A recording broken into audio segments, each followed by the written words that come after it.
دەم باش تەماشەوانی نێژاد دیسان لەسەر ڕەوشە عێراقی و تایبەتی پەیوەندیە بەینە هەولێر و بەغدا کۆتەوەرەمەیرۆژێکی لە بەناو نیشانە مالێکی لە هەمبەر گەفا ژێستاندنە باوەریەدا مالێکی لە بەردەم هەڕەشەیە لیستنەوەی متمانەدا بەرزان لە 28 مەها ڕابۆری لە هەولێرێ پایتەختە هەرێما کوردستانی جڤینێک دنابەرە جەڵاو تاڵەبانی مەسعود بارزانی مقتەدا سەدر ئایەتاڵای عوسمان جێفی هاتە سازکردن ji ser çawatgeha çareserkirina krîza siyasiyan haya Iraqê û di nava vê civînê de beyannameyeke nehxaliyeta derkirin di nava van beyannama de tekîl serindekinin taybetî birga heştem dibêje dixala pabendebûn bi van bi nema çarçovê ku lê rêkeftinamê de hatiye digel ewan rêkeftinamê ku digel aliyên din hatine encamdan gavên kirdeyê bê neavêtin bu cêstandina baweriye li hikûmetê birêya parlemanî pêkirina hikûmeteke şerekata niştimaniya rastaqîne ew jî dê demê zemenî an ku di tewqîtê demê zemeniyê diyarîkirî de ku lê 15 rojan derbas neke bêguman 5 ڕۆژمانە ئەو کاتەی کە بوو مالێکی دەستنیشان کراوە لە کۆبوونەوەی هەولێر لە 28 مانگی ڕابردوو بەرەزان تەنیا 5 ڕۆژ ماوە کە مالێکی پابەندی جێبەجێکردنی ئەو ڕێکەوتنامەوێ بە تایبەتی ڕێکەوتنامەی هەولێر کە حکوومەتی ئێستای عێراق لەسەر پێک هێنراوە لە ئێستاشدا لێدوانەکانی دژ بە یەکتر بە تایبەتی مالێکی کە تاکی لەسەر ئەوە کاتەوە ئەو پابەندی ئەو ڕێکەوتنامە بووە ئەوەی لەسەر ئەوە جێبەجێ کردووە بە تایبەتی لە چاوپێکەوتنێک بۆ NRT کە بەم زۆنە پەخش دەکرێت باستەوە کە ئەوەی بە تایبەتی لە سەرمادەی 140 ئەوەی لە دەستی کردوێتی ئەوەی ماوە ئەرکی سەرۆکاتی کومار و لایەنەکانی تری پەیوەندیدارن هەروەها ئەو باسی ئەوەشەکە کە دەبێ دەستوری ئێستا عێراق هەڵپەسێرێ و پارلەمان و حکوومەت هەڵبوەشێنرێتەوە هەڵبژاردنێکی پێشوەخت ئەنجام بدرێت هەروەها مقتەدا سەدەریش باستەوەکە کە بەم هەنگاوە هەڵوەشانەوەی پارلەمان و هەڵبژاردنی پێشوەخت جارێکی دیکە مالێکی دێنێتە سەر شان و سیاسی و سەردەسەڵاتەوە ئەم ڕۆژە ئێستا هاتووتە ئارەوە و 5 ڕۆژی ماوە بوو نووری مالێکی بەڵام پێشبینیەکان و لێدوانەکان بەوە ناچێت کە ڕەوشەکە بەو ئاقارە بێ بەپێی ئەو بڕیارێکە لە هەولێر دەچووە بەڵێ بۆ زیاتر قسەکردن لەسەرەمە ئێستا بەکر حەمەد سەدیق ئەندامی پەرلەمانی عێراق لەسەر لیستی فراکسیۆنی یەکگرتووی ئیسلامی کوردستان لەسەر هێلی پەیوەندیە ئێوارە باش کاکی بەکر ئێوارە باش کوردوان ئێوە وەکو فراکسیۆنی یەکگرتووی ئیسلامی کوردستان لە پەرلەمان عێراق لەم پێشهاتانە چوونە خێنەوە و هەڵویستی ئێوە لە ئێستادا چوونە بە تایبەتی کە باس دەوای کرێمە کێشەیەکە لە بینی حکوومەتی ناوەندی و هەرێمی کوردستان بەڵێ بەناوی خۆی گەورە میهرەبان سڵاو بۆ بەڕێستان و بۆ بینەرانی بەڕێز و خۆشەویستی لە ڕاستیە ئەم ئەزمەی کە ئێستاکە هەیە یعنی کۆمەڵێک جەمسەری هەیە یەکێک لە جەمسەرەکانی پەیوەندی بە مەسەلەی التیزاماتی دەوڵەتی ڕئیس وزەراوە هەیە هەندێکی دیکەی پەیوەندی بە مەسەلەی ئیتفاقی نەوت و غازەوە هەیە هەندێکی دیکەی بە مەسەلەی مادەی سەوسلەوە هەیە لەبەرەوە بڕین جەمسەری کێشەکان کۆمەڵێک مەسائلن سەرجەم بە هەمویان ئەو قەیرانە قوڵەی دروستکردنەکە بەرەنجامەکانی خەریکە دەرەکەوێت و ئەو دانیشتەیە خێریشکە لە هەولێر بەسرا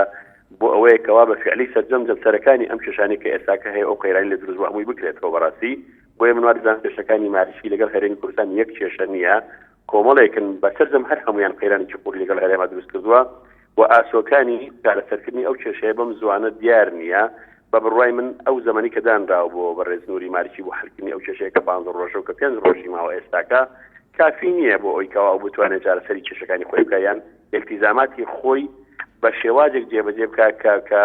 بکرێت شێرانی قەیرانە قوڵەکەی نێوان ئەو هەرێمی کوردستان بکاتەوە بە بڕوای من بۆیە ئەو مدە زەمانی کافی نییە سەئەمێنێتەوە سەر ئەوەی کە ئایا ئەو بەڕێزانەی کە لە هەرێمی کوردستان دانیشتن بەڕێزان عەلاوی و سەرۆکی هەرێمی کوردستان و سەرۆکۆماری عێراق و پاشانیش مقتەدا سەدر ئایا بەفعلی بەنیازی ئەوەن کە ئەو سەحبی سیقەیە لە مالیشی بکەن و ئەو هەلومەرجانەی کە پێت وایە بەفعلی ئەوان پابەندی ئەوان پێت وایە بە تایبەتی مقتەدا سەدر کە یەکێکە لە باشدەبراکانی لیستی نیشتیمانی فراکسیۆنی نیشتیمانی شیعەکان بەڵام من پێم وانییە ئەو مقتەدا سەدر یان بڵین تەیاری سەدری بەو گوڕتینەی کە هاتە هەرێمی کوردستان و قسەی کردوە بەو تەوژمەی کە لەسەر کەناڵەکانی ڕاگەاندن قسە دەکات بە هەمان تەوژم ئامادەی ئەوەی تێدا دەکە بەرزی خۆی ماڵی شیعە وێران بکات بە تایبەتی ئێستا گوتارێکی شیعە لە ماڵی شیعە ئاڕاستە دەکرێت بۆ بەڕێز مقتەدا سەدر کە هەمی ئەوەی دەکەن کە تۆ بەم کارت ماڵی شیعە تێک دەدەی ئەوی بەردی لە خۆی دەکات دەڵێکە من دەمەوێت بۆ پاراستنی ماڵی شیعە ئەم ئێستادیچەی نێوان خۆم و هەرێمی کوردستان و خۆم و کوردیا بڵین شیعە و کورد بپارێزم من وا دەزانم گومانم هەیە لەوەی کەوا مقتەدا سەدر بتوانێت و کارە بکات لە بنەڕەتە هەر قەناعەتی لێ و کارە بکات چونکە گۆڕانێکی سەرەکی تاکتیکی وتاری سیاسی مقتەدا سەدر ڕووی ناوە هەتا ئێمە چاوەڕوانی ئەوە بکەین بە فعلی ئەو هەنگاوە برێت ئەمە خاڵێکی دیکەشیان لە ئەو ڕێکەوتنە یاخۆن ئەو ئیجتیماعی کە لە نێوان ئەو جەمسەرکردنیەکانی کۆمنەوەی هەربیلی هەولێری مانگی پێشوو ڕوویە شتێک نەهاتەکایەوە مقرڕێک تەوسیات نەهاتەکایەوە بەنووسرا و تا هاوڵاتی کورد و قەنەعەتی بۆ دروست بێت کە بە فعلی تیاری سەدری لە آخر بڕێدا ئەی لایەنێکی تر لیستی عێراقیە کاک بەکر لیستی عێراقیە پێت وایە بە تایبەتی کە لە چەند تەیارێک و چەند ئاڕاستەیەکی جیاجیا پێکاتوە ئەم لیستە پێت وایە ئەمیش پابەندی ئەو ڕێکەوتنامە بێ العراقی هەتا ئەم لەحظەیە یەک ئەندامیان ئامادەی ئەوەی تێدانێ گوتەیەک لەسەر بە ئارەسێکی جابی و مادەی 140 بڵێ بۆ میلەتی هەرێمی کوردستان بڵێ مجرد شتەکانیان تەنها تەمشێکردنی گوتاری سیاسی و بەڕێکردن و مجاملەکردنی گوتاری سیاسی لەگەڵ هەرێمی کوردستانە وەگەرنا قایمەکان وەزیرەکانیان لە سەردانەکەی نوری ماریچە بۆ کردن حاضر بوون هەر هەمووشیان قسەی باشیان نەکرد لە ڕاستیدا لە ئەزمەکانی دیکەشە کە قایمەکەی خۆیان لەگەڵ دەوڵەتی یاساهی هەماشەوە هەڵۆی سیلیانە بۆیە من بەفعلی ئەمانەتە نەجگەل لە کۆمەڵێک شەڕی گوتاری سیاسی زیاتر و زەخت و گوشارێک نەبێ من وا دەزانم بە عملی نەعێراقیە ئەو قودرەتەی هەیە چونکە ئەسەکە خەریکە لەت ئەبێ ماریشی زۆریش لەسەر لەتکردنی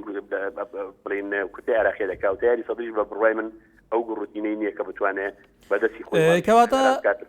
بەڵێ کەواتەوە کۆتاڵی هەردوو لایەنی تری لەگەل کورد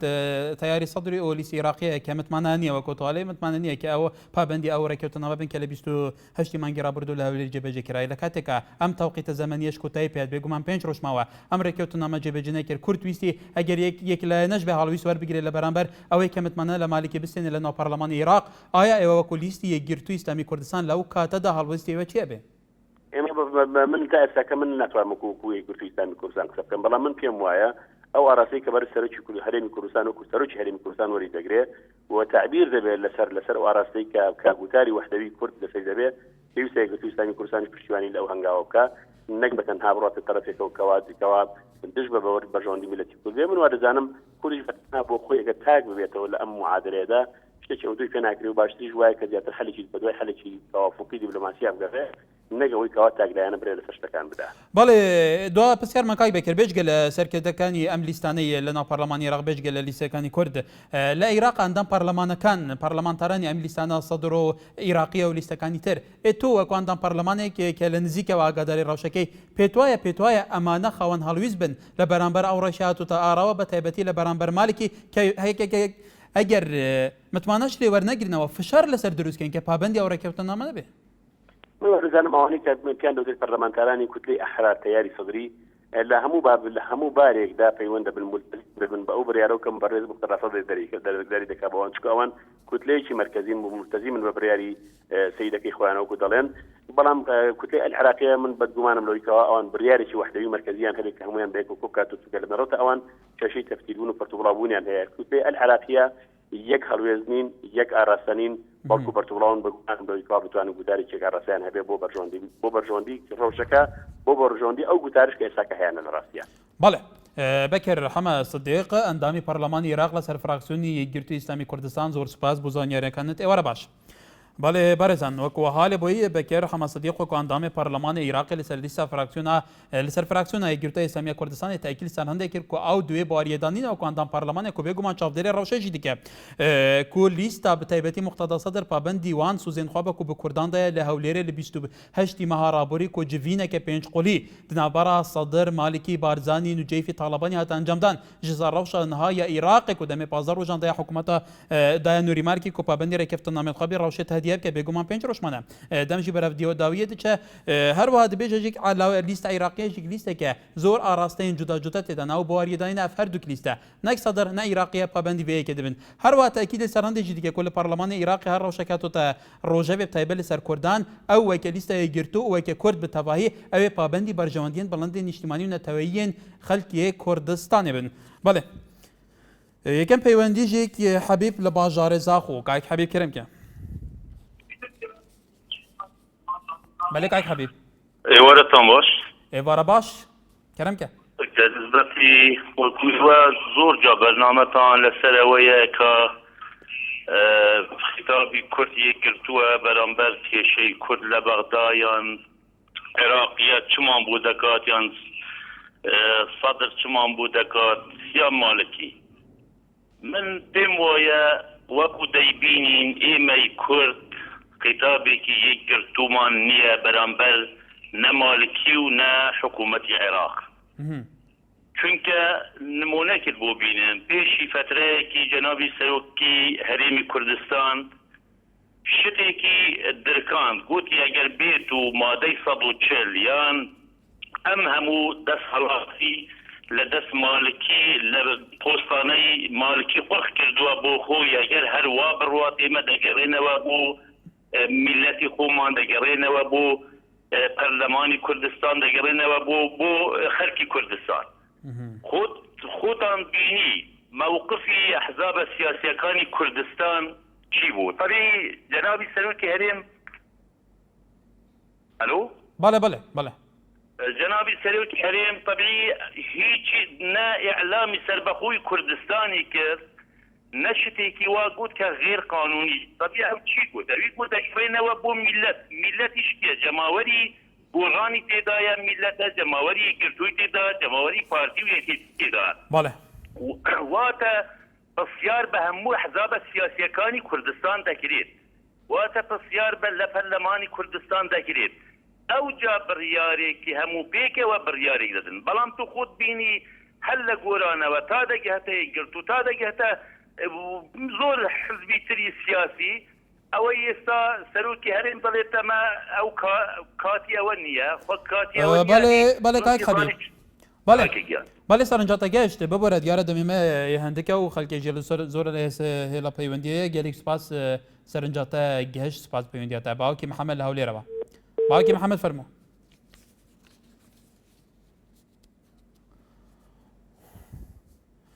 تەماشاوانە نێژا لە پەرلەمانی عێراق ئێستا پەرلەمانی عێراق پێک دێ لە 325 کورسی لە کاتێکە هەر ڕەوشێک هاتووتە ئاراوە بێتە ئاراوە پەرلەمان ئەتوانێت بە پێی لە کوی ئەو 325 کورسیە 163 ئەندام کە دەنگ بە پێ بدەن بتوانە لە حکوومەت بسێنێتەوە لە کاتێکە کە لیستی سەدر فراکسیۆنی سەدر 40 کورسی هەیە هەروەها یەکێتی و پارتی وەکو لیستی هاوپەیمانی کوردستان 43 کورسیە لەوانەش 29 پارتیە و 14 یەکێتیە هەروەها عێراقیەش بە سەرۆکاتی ئایەتاڵاوی 91 کورسی هەیە هەروەها گۆڕانیش 8 کورسی یەکگرتو و 4 کورسی کۆماڵیش 2 کورسی کە پێکەوە ئەگا بە 14 کورسی لە کوی ئەمانە کورد نۆتۆ حوت ئەو لیستانەیە کە تا ئێستا احتیجاجان هەیە 198 کورسی ئەکا کە لە 198 کورسیە بێگومان ئەتوانن بەشەیەکی زۆر ئاسانمانە لە مالیکی بستێنەوە بەڵام ئایا لە ناو ئەم هەموو لیستایانە لە ئەو هەموو کۆتە لە پەرلەمانیایی لە عێراقدا هەمویان یەک دەنگن لەسەرەوەی کە بابەندی ئەو ڕێککەوتنامە بێت کە لاو لێ جێبەجێکراوە بەڕێزان بڵێ عیمادمان لەگەل عیماد لە گەرمیان ئەم کاتۆ باش هەموو کاتێکت احترام بۆ بەڵێ دەربارەی ناوەندی و اقلیمەوە ئاگاگارەزانی مەسەلە چی قوربان بەڵێ ئێمە لە یاو خۆمان خەتا بەداین خۆمان نازانین ئەڵێن چی وایە خەتا بەدای نازانین ئەمە خۆمان نووری مالیکی دڵێکی بەتەحەداوە ڕوویک لە کەسەکە وایە نووری مالیکی شوێنی خۆی گرتووە کاکە ئێمە ئەو ڕێیسی وزەرای خۆمانە ڕێیسی وزەرای کوردستانە بەتەکیدە وایە ئەدێ ئێمەش یەکەڵوەت بین بەرامبەری ئێمە کە قسەگاکەین دوێنێ لە دیقایەکە لەگەڵ نووری مالیکیە گرتەوە بوو ئەڵێ مادەی سەوچل بە هیچ جێبجێ ناکرێ هەتا حدودی کوردستان حدودەکانی نەکەم نزانم حدودی عێراق لەکوێرە وایە بەڵێ هەی قوربان ئێمە گەرە مەسەلەمان یەکێ بێ وایە بەڵێ کاکیمات سپاس پەیوەندیکەت باوکی هاکو لە سلێمانی باوکی هاکو فەرموو وەڵام سەبارەت بۆ تەوارەی ئەمڕۆ براگەم بەڵێ باوەڕە بێ هەتا ئێمە ئاوا دوو پارتی سێ پارتیمان تیا بێ هەتا ماینە بێت داوای کە ڕووک و مادەی سەدەسەڵگەین لەبەرەوەی کە کاک مەسعود و سەرۆکی هەرێم لە دوانێکیە بەڵێ ئێمە وەکو تاکێکی هەموو کوردستان ئەدە پاڵپشتیکەین بەڵام بەداخەوە هەتا ئەم دەقەش کە پەیوەندی لەوتەیەکەین کاک مەسعود بەس بەتەریا ماوەتەوە بەڵێ سپاس کەس پاڵپشتی نییە بە ئەوە دەری شوانی لەو بەڵێ باوکی ئاکۆ سپاس بۆ سەرنجیتەوە جەمال لە کەرکووکەوە کاک جەمال فەرموو ئەم کاتە باش براکەم هەموو کاتێکت برام بەنسبەت قسەکانی بڵین مام جەلال و بەڕێز کاک مەسعود یەک تەناقوزاتێک ئەوەتە کاک مەسعود دەڵێ گەلی کوردستان خۆی مافی چارەنووسی خۆی دیارەکە بەڵام لێەوە مام جەلال ئەڵێ ئەبێ ئێمە نەروی بنێرین بەرامبەر ئەم حکوومەتە تاکە ئێمە ئەگەر نەرمیش بنوێن ئیسفادە ناکەین وان نێزیکە بۆ سەدەیەکە گەلی کورد ئەناڵێنێ بەدەست ئەم حکوومەتەیەک لە دوایە دەکانی کەوا دێن حکومەی عێراقەکەن کاتی ئەوە هاتووە ئێمە نەرمین نەنوێنین ئەبێت وەکو هەڵوێستێکی یەکلایەن بین هەمومان نەک ئەم بربەرەکانیە بەڵام کاک جەمال پێت وایە لە ئێستادا کورد خەوانەی ئەو وەرەقە زەختە بەهێزانەیە کە ئەگەر نەرمیش نەدوێنێ لە بەرامبەر حکوومەتی ئێستا عێراق بتوانێت کارتەکانی تەسیری هەبێ ئەوەی کورد ئەبێ هەر هیچ نەبێ کەمێکیش بێتە دی خبرم با عرض بکەم ئێمە لە ئێستا هیچ نەرمی ئیسفادەمان نامێنێ زەختەکە ئەوەیە ئێمە تەنها ئەومان بۆ ماوەتەوە کە زەخت بکەیت تا ئێستا هەر نەرمیمان نوانۆ هیچ ئیسفادەیەکمان نەکردووە ئەوەتە مالکی بە ئاسکرا هەڕەشەی ئەوە کاکەوا مادەی 140 چارەسەر نەکرێ و جێبەجێ نەکرێ کەواتە مالکی هیچ شتێکمان بۆ ناکە بەس زەختەکەمان بۆ ماوەتەوە بەڵێ شیرین لە زاخوت گەلمەیە شیرین کەرەمکە الو دام باش باشتر بووتە سەبارەت بابەتی ئەبروکە بژم ملەتی کورد نایەک دەنگی نوکەدا خاصەتەن ئێکەتی نەرمی و جەلالی بەرامبەر مالی کیچە ئەگەر هەنە بوو چیە بێدەنگە ئەگەری حسابت هەموو بلاش عێراقی بتەوە منێ نیدارەیە کوردن عێراقی هەکەر چناکن مالوێرە چت کرد یۆدیژێک ئەم داخوازش مەسعودیش کن گوتنێ بکتە کریار مادام دەولەتە کوردی ڕاگەیان بلا بکتە کریار ملەت هەمیدت پشتایی بێت بەڵێ سپاس پەیوەندەتە بەڕێزانەوە ئێوە بینن ئەوە دیدارێکە تایبەتی NRTە کە سەرۆ عەبدوڵاحیت لەگەل نوری مالکی سەرۆکوەزیرانی عێراق ئەنجامدەوە کە لە کاتێکی نزیکدا پەخشەکرێت مالکی لەم دیدارەشدا باستەوە کە ئەو تەکید لەسەر ئەو هەر سێ بڕیارە داوە ئەکاتەوە کە لە هاتنی بۆشاری کەرکۆیکێ ئەم بڕیارانە داوە لەوانەش دەرکردنی ئاسایشی پارتی یەکێتی لە کەرکۆی هەروە ئێغڵاکردنی جێبەجێ نەکردنی ئەو هەموو بڕیارانە کە لە سەردەمی ڕژێمی پێشوو عێراق لەسەر مەلەفی شیمال دابوویان کە دەبێت جارێکی دیکە کار بە ئەو بڕیارانە بگرێتەوە بێگومان ئەو بڕیارانە تەبعیز تەڕحیل لەسەر زەوتکردنی ملک و مالی کوردەکان لە کەرکووک و گەلێ بڕیاری تریشتیا بووە هەروەها باسی ئەوەشەکە کە ئەو تاکید دەکاتەوە کە دەبێت هێزی نظامی وەکو خۆیاڵێ هێزێکی نظامی لە کەرکووکی جێبەجێ تەثبیت بکرێتەوە بەڵێ حەمید لە هەولێرەوە کاک حەمید فەرموو ئەو کاتتان باش لە هەولێری پایتەختەوە هەموو کاتێکی بەڕێسان سڵاو لە کەناڵی نالیا دەست خۆش بۆ و بابەتە جوانێک هەڵتا بژاردەوە سپاس کاک یارە پێشتریش قسە و باسی زۆر لەسەر کراوە سەبارەت بە حکومکردنی عێراق ئێمە نازانین تا ئێستا بەڕێز نوری مالکی ڕێز وزەرا یعنی لەناوەوەی خۆیدا چۆن دەڕوانێتە چارەسەرکردی کێشەکان خۆزیە ئەوەمان دەبیر لە کەناڵی NRTەوە دواتر قسەمان دەکرد ئێمە ئێستا ناتوانین قسەیەک کێ لە نادیار بەڵام وەکو گوتمان چارەسەری دیموکراتیانە پابەند بوون بە یاسا ناڕەشەی تێدا نەسازش ئێمە میلەتێکین دیارە پێویستمان بە ئاوی خۆمانێ خاچی خۆمانێ مافەکانمان بە شێوەی یاسا بە شێوەی مافەکانی مرۆڤ بە شێوەی دەستور ئەو مادەی فەقڵسێل ئەو مادە ئەو شوێنانەی کە کێشیان لەسەر نەگەڕانەوە سەر هەرێمی کوردستان تا ئێستا هیچ شتێکی هەستپێکراوەمان لە حکوومەتی ناوەندە نەبینیوە نە قەرەبوورکردنەوەی پەناهەندەکان نا قەرەبوورکردنەوەی خەڵکی کوردستان دیهاتەکانی کوردستان ئەوە هەموو دیهاتەکان ماوێران دەبێت دەبەوە بنجێکی تایبەتدا دیاری بکرێ ئێمە ئینسانین کوردین مسلمانین و سەلاحەدینی ئەیوبی شاهیدە و خلافی ئەوەی کە عێراق پابەند نەبێ بە یاساوە چۆن بەڵێ پرسیار بەڵێ کاک حەمید ئەگەر عێراق ئەوە دەستور هەیە لە چارچەوەی دەستور هەموو میکانیزمەکان بند بودانراوە و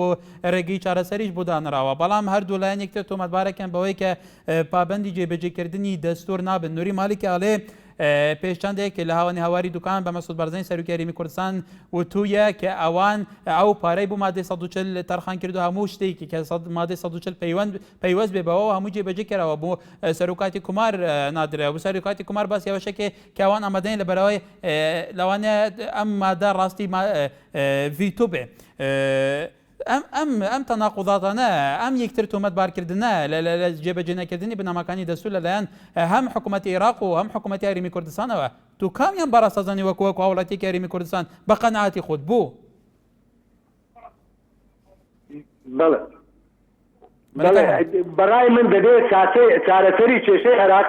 زۆر بابەتیانە زانستیانە بێت پێچەوانەیەوە عێراق لەبەر یەکەم بۆشێ هەموو کات سەرکردەکانی کورد باوەڕیان بە دیموکراتێتە بە مافی مرۆڤە بانگەشەی بۆ دەکەن و سەرکردە عێراقیەکانیش دڵنیان لە ناو ئەوانەدا عەرەب شیعە سونە تورکمان مەسیحی هەموو لە ناوانەش هەیە بڕوایان بە دیموکراتێتەیە با گفتوگۆ یعنی چونکە ئەگەر ئێمە مافی خۆمانە ئەگەر پابەند نەبن بە یاساوە چۆن مەزیقی هورمز تنبی کوبرا تنبی سغرا باوان گرینگە ئێمەش کەرکووک و موسڵ و حەلەب بۆ ئێمە گرینگە کاکە بەشداری لە دیزرە و فرات بەشداری لەنەوە چۆن دەبێ ئێمە ئاگاداری دارایی عێراق نەبین دووبارە هەڕەشەی چینیاباران و ئەنفالمان لێ بکرێت دووبارە بەبێ پرسی ئێمە ئەو پارەی عێراقیەکان خرج بکرێت ئێمە بکەینەوە ژێر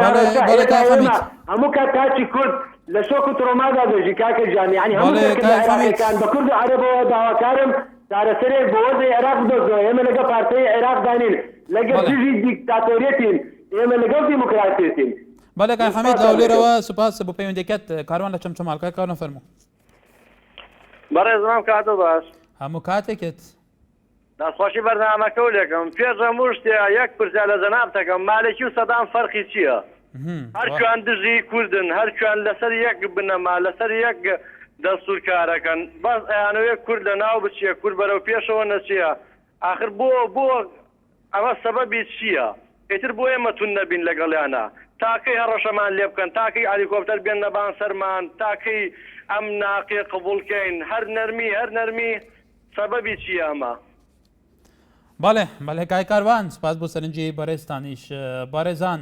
کریزا سیاسیە نها کۆڕاستی عێراقی بووە تایبەتی پەیوەندی ناوبەر هەرێما کوردستان و حکوومەتە ناوەندی گەلوێ بەرەفکیبە بچن دەمەکێدا ئەو تەوقیتە زەمەنی ئەو دەمێ دەستنیشانکەری و بوو نووری مالکی هاتکە دانام تنێ 5 ڕۆژمانە دەمەکێدا داخوانین مالکی واسا پێ ناچێت کو مالکی پابەندی وێ بێ مالکیجی خوب حەق دەزانە حتا تهدید دیکە کو دەستور بێتە ڕاگرتن کو هەڵبژاردنن بەروەخت لە عێراق بین ئەنجامدان پارلەمان بریارێک سەردەت کو باوەریە سەرۆکومار سەرۆکی حکوومەتیژی وەربگرە سەرۆشنی هەڵبژاردنن بەروەخت لە عێراق بین ئەنجامدان. بەڵێ تابان مالێگەلا تابان لە هەولێر بەڵێ تابانەکە جێت لێمەیە بەڵێ فەرموو بەڵێ بەڵێ فەرموو هەموو کاتێکێت ئەگە دەنگی تەلەڤیزیۆنێکت کەس کە هەسێکم زۆر قەرە باڵغیشە جێم وەکو پێویست لە دەنگی تونیە بەڵێ هیوادارین دووبارە تابان پەیوەندی بکاتە بەڵێ محەممەد مالەگەلە کاک محەممەد لە نەرویج بەڵێ کاک محەممەد کاک محەممەد فەرموو بەڵێ بەڵێ ڕاستەخۆیە فەرموو کاکە گیان وەڵاو نەبێ بەشداری بکەم لەو بەرنامەیە ئەگەر خۆشحاڵە بین فەرموو. وەڵامی من ئەڵێم ئەگەر ئەو دیالۆگەی کە ئاکرێ لەگەڵ نووری مالیکیا ئێشتا ئەوە باشترە تاوەکو سونەکان و لە ڕێگەی سونیەکانی و ئێوە خەریک بن و ئەو مشکلەیە حەل بکەن. ئەنجا ئەو مشکلەیەش کە مەسعود ناوێتەوە بۆ کورد پێم وان نییە کوردی هیچ قازانجێکی لێ بکا و ئیسێ حکوومەتی سەربەخۆی کوردی ڕابگەیەندرێ و شتانە بە هیچ شێوەیە. ئەی لەم چارچێوەیەدا پێویستە کورد چی بکە؟ کورد تووشی قەیرانێک بووە لەگەڵ حکوومەتی بەغدا کورد حکوومەتی بەغدا تۆمەتبارەکە کە عێراق بەراو دیکتاتۆریەتە بە مافەکانی کورد زەوتە کە ئەوانەی لەسەر کورد لە دەستور هاتووە جێبەجێ ناکرێت. پێت وایە کورد چی بکە؟ ئێمە لە عێراقا هیچ کێسێ مثلەن لە شیعەکان باشتر نییە پێم وان نییە بۆ کورد باشتر بێ هاشمیشت بۆ ئێمە بکات و ئەسڵ کاتی ئێمە ئەزمایەکە خۆیانە یانە هەر حاضرنین باسی مادەی سەوچت کەن باسی کورد کەن باسی هیچ شتێ بکەن. بەڵێ کاک محەممەد لە هەمان کاتە کورد ئێستا ئەوپەیمانی لەگەل ئەوپەیمانی چارقۆلی پێشترەیە پێنجقۆلی ئەوە چەندین خۆ لە حکوومەتی عێراقا کورد کۆڵەیەکی سەرەکیە لە حکوومەتی عێراق کە بێگومان سەرۆکی حکوومەتی شیعەیە کورد هاوپەیمانیەیە لەگەل شیعەکان لەگەل ئەنجومەنی باڵای ئیسلامی لەگەل حەزبی داوا لەگەل ئەو هەموو حەزابانە بەڵێ بەڵام ئەوانیش بەڕێسپەتەوەی ناو ماڵی کورد ڕێت بخرێ بەڕێک و پێکی نەوەکو وەکو دادەیە لەمە پێش تەلەفۆنی کرد بە تۆزێ بە حورمەتی باسی مامجەلالەکە مامجەلال وای لاتۆ لە مەکتەبەکانەکە هەروەی خەڵک باسیەکات و خەڵک بە مناڵەکانمان ناڵێتۆ لێرە مامجەلال کێ و چ قایدێکی کوردە پێم وانە ئەوە جەلال بگرێتەوە شێوەیەکی احترام بێ و کوردی بۆ شێوەیە گرتوو بێ.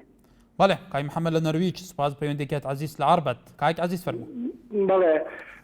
برای بەڕێزم سەلام عەلەیکوم. عەلەیکوم ئەسسەلام. برای بەڕێزم ڕاستە بەسڕا شارێکی عێراقیە بەڵام بە جنسیە بەڵام بە جنسی عەرەبستانە. کەرکووکی شارێکی عێراقیە بەڵام بە جنسی کوردستانە. وحشیە خوا مالیکی وحشی نییە زۆر لە ئێمە باشتر دەزانێت کوردستانە. بەڵێ کاک عزیز پێم باشە بەڵێ چونکم لە کوردستانە گەورە بوون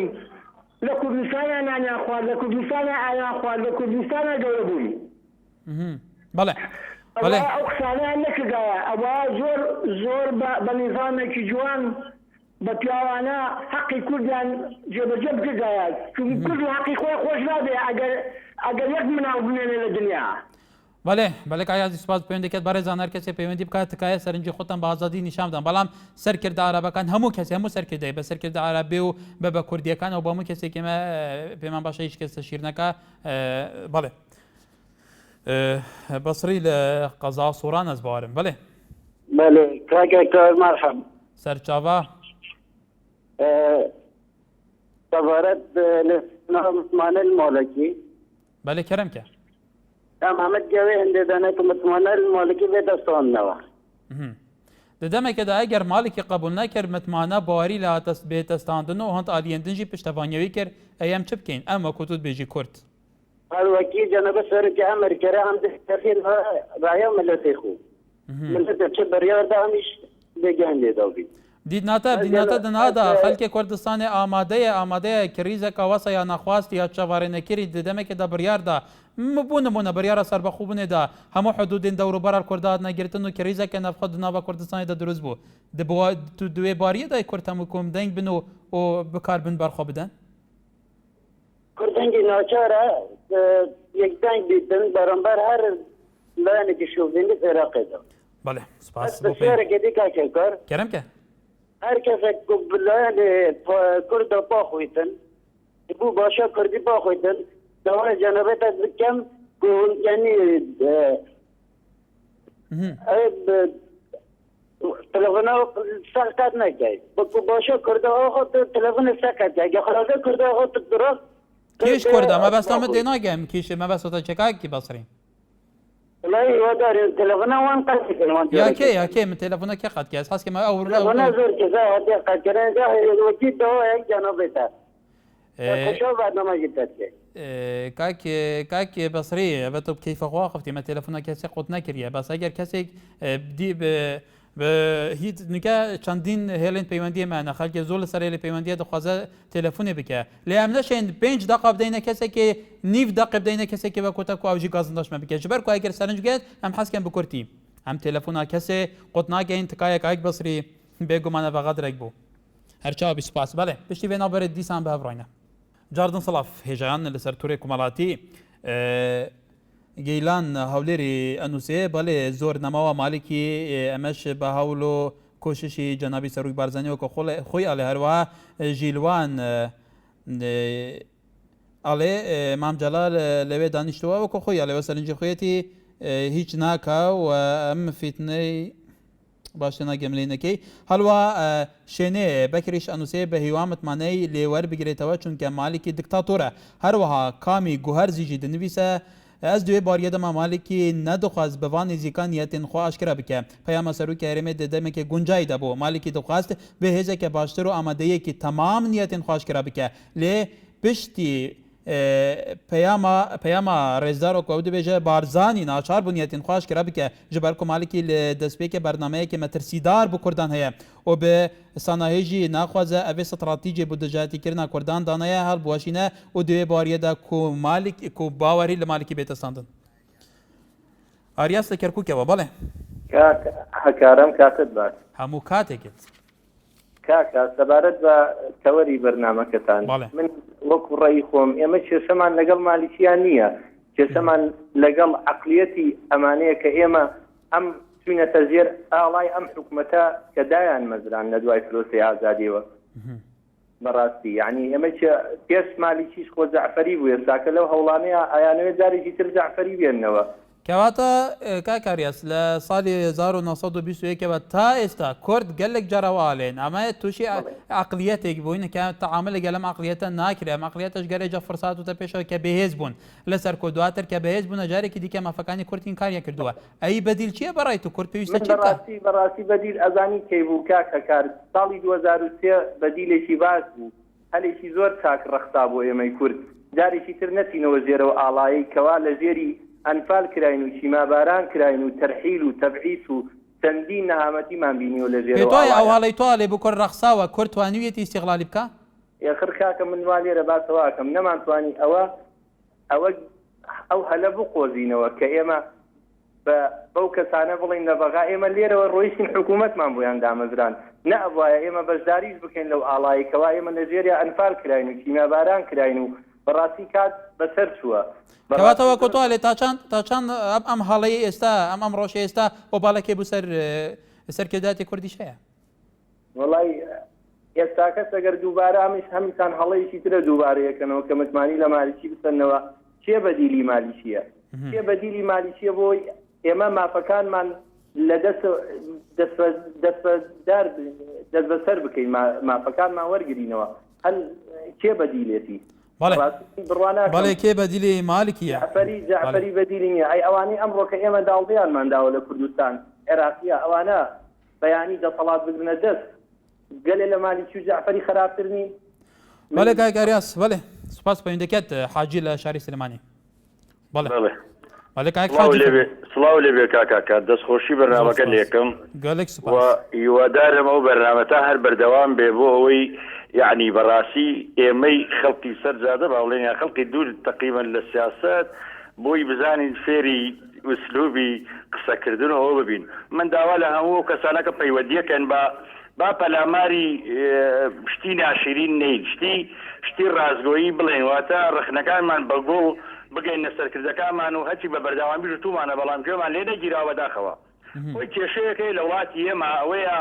ئێمە ئەگەر لەم کوردستانە لە خێرەکەشی هەموو بەشدار نین بەشێکی زۆرمان مەحرومین لە خێری کوردستان بەڵام لە شەڕەکەی بەشداری ئەوە حقیقەتێکە و نابێ خۆی لێ بشارینەوە بەڵام قسێکی کوردیش هەیەڵێ کنگر و ماز بە وعدەی خۆی بەداخۆی ئێمە لە وعدەی خۆمان نەمانتوانی ئیش بکەین من جارێکی تێژم قسم کردووە کاکە من لە ساڵی هەفتەیە پێشبەرگە بووم ئەو کاتە شۆڕشە بوو بە ناوی شۆڕشی کورد شۆڕشێکی گەورە بوو شۆڕشی ئەو نە گەورە بوو حکومەتی عێراقی بە هیلاکات و حکومەتی عێراقی 4 ساڵ مفاوەزاتی لەگەڵ کورد کرد واتە کورد بێدەنگ بوو دانیش لە ماڵی خۆی گوێگری ئەوە بوو حکمی ذاتی لە 11 ئازاری 2075 دەرچێ کاتێکە مالیکی کە ئەو عەفو کە سەدام حوسێن و ئەحمەد حەسەن بەکێ هەموو ئیشی نێودەوڵەتی و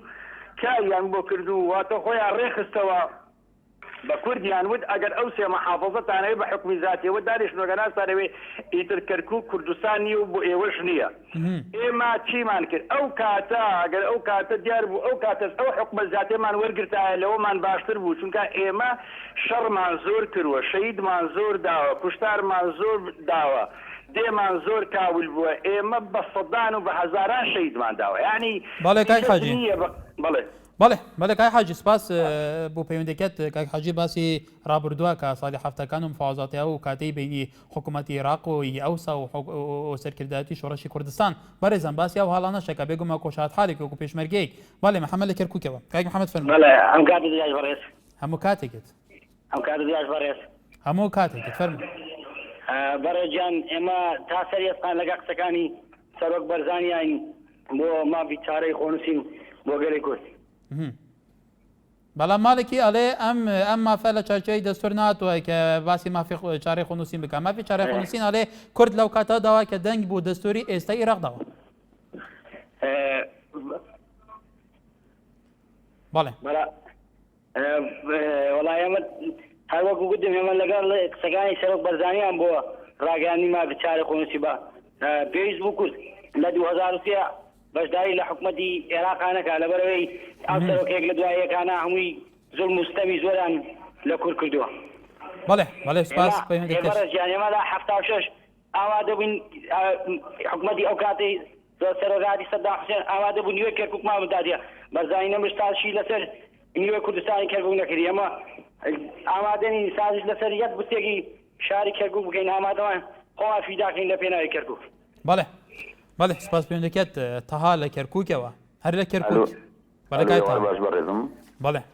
ئێوارە باش باشتر بۆ تۆ دەستخۆشیتان یەکەم برا بەڕێزەکەم من دەنگی خۆمەکەم پاڵ دەنگی ئەو برادەرە بەڕێزی کە لە کەرکووکەوە قسەیکە ینی من بە قەناتی منیش بەدیل چێ بۆ مالیکی ئایا عەرەب هیچ فەرقیەیە من بەڕێی من بەپێی مەسادەرە سەحافیەکانی خۆمان پێشتر وتەبێژی مەکتەبی سیاسی پارتی دموکراتی کوردستان ڕاگەیان کە لە کاتێکە مالیکی نەمێنێ ئیبراهیم جعفەری دەبێ بە سەرۆکی حکوومەتی ئێستا عێراق ئیبراهیم جعفەریش ئەوە بوو کە پێشتر کورد فقەی لێوەرگرتەوە نەهێش ببێتە سەرۆکی حکوومەت لەبەرەوە بەندەکان کە پەیوەستن بە چارەنووسی کوردەوە لە ناو دەستوری عێراق جێبەجێ نەکراوە. براکەم من وەکو قەناعەتی خۆم و شەخسی خۆم يعني من هیچ فرق ناكم لبين شيء عرب هر عرب سنة بيشي أبي والله إسفادة يعني ناكن كاك برأي من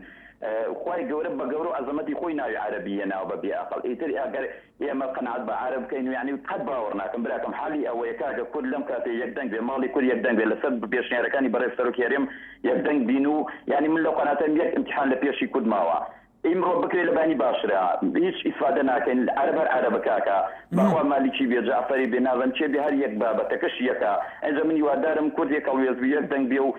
يعني امتحاني اللي فيش كود بله كاك تمام براكم بس أجر يارمتي بي يوادارم أو خوني رابردوش دوباره نبيتو يوادارم هيش لأنك هيش حيث بيك لكرسانة فنان باتو بر مالكي بيتوا دوباره عقلتوی مالکی بون من ایبیم رابردو بینی مانکاکه که مالک حکومت یک دوایکان عراق لانی چی کردی دو لانی دو سوزگی بدرنا و هیوادانی او شت دوباره نبتو اگر ما بیاتو بقصی مالکی بکن یعنی خوای گوره بگوری خوای نای عربی ببیاقلینا اما لو بیاقلترین اگر دوباره بالا کایتا بالا سپاس بسان جیتو هم لشاری سلیمانی کای کیمن فرم کای کیمن گەرە پەیوەندی کاکێمنیش باشتر کاکێمن دەستخۆشی تەوەرەکە لێ یەکەم سپاس چاوەکەمی وەڵا بەنسبەت ئەو بەرنامە و بەرنامەیەکی جوانە بەڵام پێم وایە فەنەوە لە مالێکیش یعنی تۆ سێرێکی کەسێکە هەیە بەدید چ عەرەبی شیعە یان سونە بێ پێم وایە هیچ فەرقێکیانی و من ئێستا بەڕاستی چ سونە چ شیعە بەڕاستی بە سەدامەکەی جاران یەشوێنم چونکە ئەوە هەچ کاتێک کە زەعیف بن هەموو پەنایەک بۆ میلەتەکەی خۆمانێن بەڵام پێ کاتێک کەوتنەوە سەر پێی خۆیان بەڕاستی لێمان دەبنەوە بە سەدامەکەی جارانجا بۆیە ئەنی هیچ کاتی ئەمانەی خۆمان یعنی بەڕاستی چەند فەرسەتێکیان لە دەستدا بەڵام ئێسەش ئێمە لێرەوە داوا لە هەموو سەرکردەکەی خۆمانەکەین بەڕاستی ناوماڵی خۆیان ڕێک بخەنوانێ و لەگەڵ هێچ لەگەڵێکا دوژمنایەتی نەکەن پێم ئەمانەی خۆمان زۆر جار بەڕێزی واشەی لەسەر ئەو کەناڵانە قسە ئەکای ئەنی بە زمانێک بەڕاستی کاتی ئەوە نەماوە یعنی ئێمە بێ هەوڵی ئەوە بین بە هەموو لایەکمان بە هەموو لایەکمان پاڕێنەوە لەم سەرکردانەمان بەڕاستی هیچ کە بەس ناوماڵی خۆتان ڕێ بخەنەوانێ بۆ ئەوەی هیچ کام میلەتێ ئێمە تووشی خێران نەبێ ئێمە بە سەدان ساڵە بەڕاستی بەدەست عەرەبەوە گیرمان خواردەوە با هیچ وەزعی کوردستانی خۆمان تێک نەچێت یعنی زۆر جار یا کەسی واشەیە ئەڵێ بەڕاستی مالیکی ئەمانەی جێبەجێ نەکرد دەوڵەتی کوردی کاکە گیان لەوانەیە هەموو کەسێەوە خەونی هەموو کەسێک بەڵام ئێستا کاتی دەوڵەتی کوردی نییە بەڕاستی تۆ سیرەکەی هەم ناوماڵی خۆت و هەم چواردەوری هەر هەمووی دوژمنە ئەگەر هەر تەنها یەک ناخۆ حدودەکانی لێبگرن نازانم ئەو خەڵکێک کە داوای دەوڵەتی کوردیەکە ڕاستە ئەوە خەونی هەموو تاکێکی میلەتێمە بەڵام پێم وایە کاتی ئەوە کاتی خۆشی ئینشەڵا دێت بەڵام ئەبێ کاتەکان گونجاوی بەڵێ سپاس فرمێسکێ لە شاری سلێمانی بەڵێ فرمێس خان فەرموو فرمێسکێکە لە سەرێری پەیوەندی بێ تەماشەبان نێجا لە پەرلەمانی عێراقê 325 کورسی هەنە کو بێگومان دە هەر کریزێکی دەوەکو یانها عێراقê پەیدا دەبە و دناڤە vêrê keftinama ku li 28 mehaborî li Hewlêrê dinaveyna serkirdên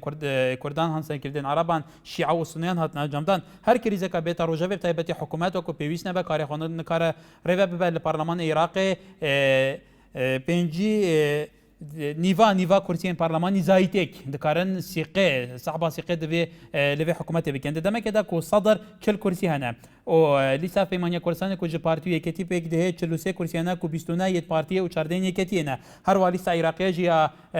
آیات علاوه سرکات یودی که وجهات آلین سننا و شیعان جی پیکاتی تایبتی علمانیان نوتو 1 کرسی هر وها گوران 8 کرسی یگرتو 4 کرسی کومالجیک 2 کرسی کو بگومان اوه همیدی که صدو نوتو و 7 کرسی کو 163 کرسی دکارن باوریه جوی حکمتی بستینن صدو نوتو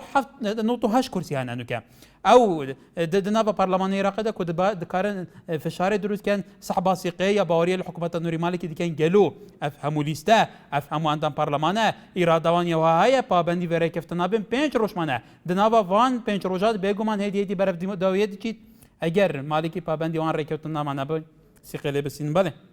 باوكي ريجين لا شغله باوكي ريجين فرمو باوكي ريجين بله باوکی رژیم پیما جل همین لشاری سلیمانی که کمی فرمو کاتتان باش یم سرایی تان نگرا لسلیمانیوا زور سپاس که کمی بله برای جان براسی ازانی چونا لسرت ورکی امروتان ام بخومان یعنی وکو کرد پیش بونا که ام باسی هیچ حزبک کین بلی ولا ام بخومان نوری مالکی من بوشوی گورش کردو یعنی شون الله کردو معنا بدیو اتا سير هاد وكركوك لانه كو بسركنويك بو بها قيتيك يعني او كسردانك لانه كو سردانك كمنو همو شارك العراق بشاري خويزان بلام باشتر واي انو بو شوي غوري نكاين بلام كاي من هاتني نوري مالكي بو همو هيزا زبلاحه تانكو يتر طياره ويتر كتيبه ويتر عسكري زوره او لدوانا نيداوا كركوك ناس نامي بكركوك داتا شويه كدوره الهمو او همو غروفو بالجديرو ميجويانا تو بلي ام هاتني كاسايبه كاي كيمن جرى لسر اللي بيوندي نما فريات لكلار كاي فريات فرمو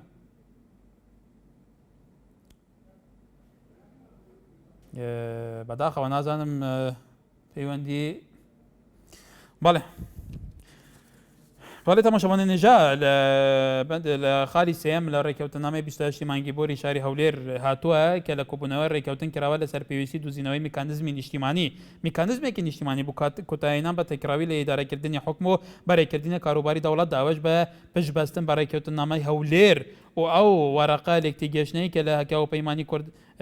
هاو پیمانی کردستانی پیشکشی کرد و سروی که حکومت راضی بود لسر نشان داوه لگل او بیاننامه ده که سماحتی مقتضا صدر لمیانی سردانکی ده بهولیر خوین دویتی و بله محمد بردراش کای محمد فرمو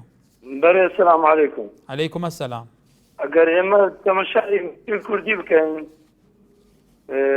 لا موجوده زور جامعه بخارينا بو مرامي خوان وحيلان لما كرديهم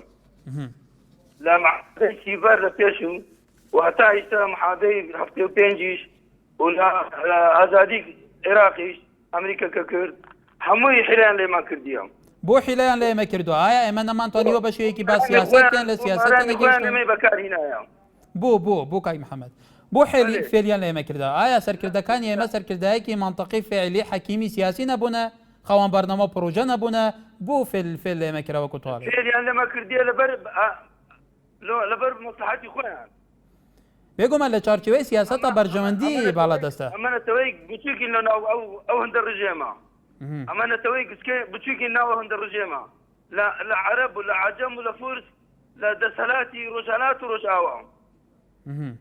بله لا هفتاو بين نمر بارزاني قوتي اما كرد لنا او معركه دركفتين بعربي قوتي خرج الاكراد بلا اصدقاء استنزت رسين آية سركردي كلياتي حتى چند بروايان بو دوستاني هيا لدروي ولاد ولناو ولاد حتى چند بله كاك محمد بله سپاس بيوندكت برتان كردان دماكو حكومات نقدي فيكن عراق بعرف نبو ما فين كردان بدان كردان شوراشا كتشك داري كر لهم بر في شوراشا اوان كيميا بكاراني بصدان هزار كرد زين دباشال كر نو كشتن دنا هذا كرد لغوري دستوري لغوري كفتنامه لغوري ديكيومنتارا ديجل قيادات هاين عراق كامل بر وقت ديال كردان شوراش كرنا لدجي نظام الدكتاتوري العراقي ركفت نما دكن لاوجي پابنده بن گلو کرد پیچ بکن باشه دناجی دا چاودر دبیجن کردستان روش وسا گنجینیه کو کردستان که سربخوا بجبر کو بنیات دولت که سربخوا دنها دا کردستان در روجویدانیه و دناجی دا پنج روشمان جبو جستان دنا باوری نوری مالکی سرنجین همیاجی و کوادیتن دنا برنامه رو دا همی تاکید سرخاله کد کن همو روج دنا برنامه دا یک گرتن یک رزیا ناف مالا کردان گلو بو هیانها وکو چاودر دبیجن کردان گو تارک استراتیجیک برنامه و پروژه و اجندای که هف بشه نیشتیمانی و نتوینینه بونینه اف پرسایی ویدارین سرکردن کردان بر سوا جاده کردستانی بدن بله هیا صبحی تورکی گرمتر ده خدمت و آدابین هر شاد و بختور بن